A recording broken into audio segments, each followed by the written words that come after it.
I got referred because my daughter is my carer, and she has been since she was 11, and she's now with young adult carers, and her support worker came out to see her and had known that I needed help as well and suggested about the health trainers. So I said I'd have a good think about it. I did, and I talked to Amy about it as well, and decided, yes, what I want to do, I need some sort of help. Meeting the health trainer for the first time, decided to meet at Pool House, which would be a bit more relaxed. It was quite daunting actually, because I'm not very good at meeting new people. I get very nervous. So walking up to the door at the Pool House, I was actually quite scared. I really didn't know what to expect, and I don't like talking to people about my problems.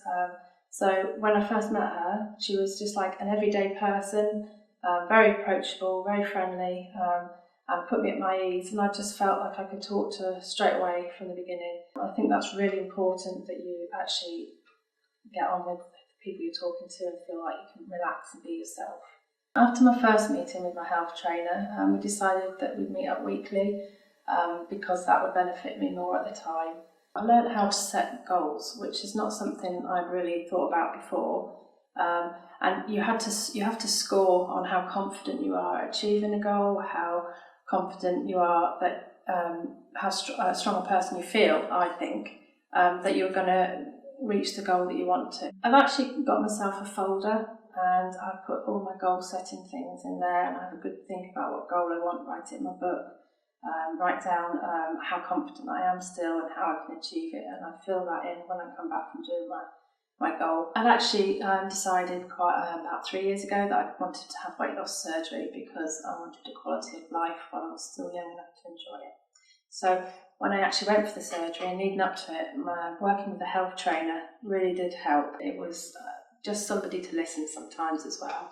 So I went through the surgery, had all the support, and then fortunately 4 weeks after the surgery I had to go back and have more surgery. And I was worried at the time that this was going to affect my confidence and self-esteem again, that I'd been inside for 8 weeks, and I thought I'm going to have to start all over again. But after speaking to my health trainer and going through things, I realised that I hadn't gone back. It just made life a lot better. She actually helped me to get myself seen by my doctor, who could actually refer me to an ME consultant. I'd had the diagnosis for years, but never actually been given a proper diagnosis, and I hadn't had any help with it. I didn't really understand it. So to actually see a consultant and being told that yes, you do have ME, and to have it in black and white, as silly as that sounds, was great, because then I could also access other areas to help with my ME as well as everything else. The things that I'm most proud of are, from the beginning of my journey, not being able to even go outside, and if I did, I'd walk around with my head down.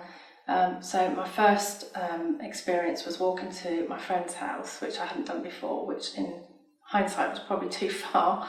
The next sort of thing I wanted to do was to be able to go into a public place and ask somebody a question, which I did at my local swimming pool. That was quite a happy moment for me, because that's the first time I've ever done it. Walking around with my head held high, realising I was just as important as everybody else. The next was walking to my local cafe to meet my health trainer for a coffee. The first time we met just outside, which was enough for me at the time, and then we actually progressed to going into the cafe. And my very proudest moment was actually going into the cafe on my own, ordering a coffee and sitting down to wait for my health trainer. I actually sent her a text to say, I'm in, I've done it, I'm so proud. And that is exactly how I felt and still do to this day. Even if I could help one person with all my experiences, I would love to do that, because there's so many people that are afraid to ask for help. I've got a lot more confidence, a lot more self-esteem. I enjoy life, and I enjoy being out socially. I've got a new group of friends, so that I never would have thought would have happened.